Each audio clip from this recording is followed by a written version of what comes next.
20 বছরের অভিজ্ঞতা। আমরা তো নামাজ পড়ে আসনু, তো নামাজটা পড়াবে কি? তুই না পড়া রে ভাই। তাই তো ইমাম সাহেব নাই, আমি তো পড়া জানি না রে ভাই। কথা হলো কে রে সালপাল, তোরা কেউ নামাজ পড়া পারবি না? তুমি পড়াও।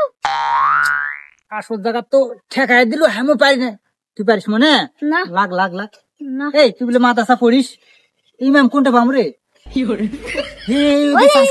এই ওদের চাচা হাতত লাঠিও আছে, আবার পাঞ্জাবিও আছে, বয়স্ক লোক। ধরে আমরা তো আমার নামাজ পড়বার আইছি, ইমাম সাহেব আসতে পারেনি।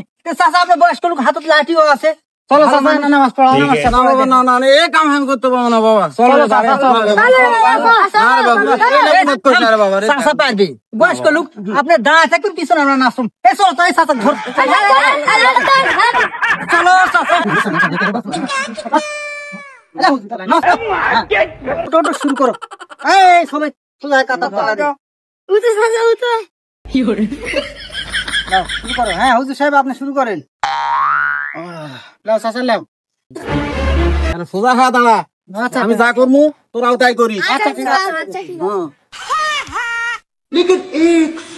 আল্লাহু আকবার। ওরে গুলা জুতা রে। আমি আল্লাহ হলে মান আমি দে, আজকে আমি লাল।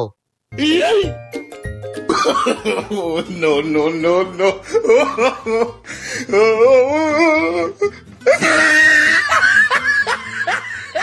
20 বছরের অভিজ্ঞতা।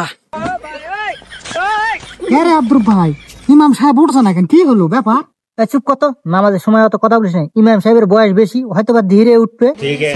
ভাই আপু মুড লাইছে, থাকতে পারবি না, গেল ঠিক আছে? ঠিক নাই ইমাম সাহেব নাই।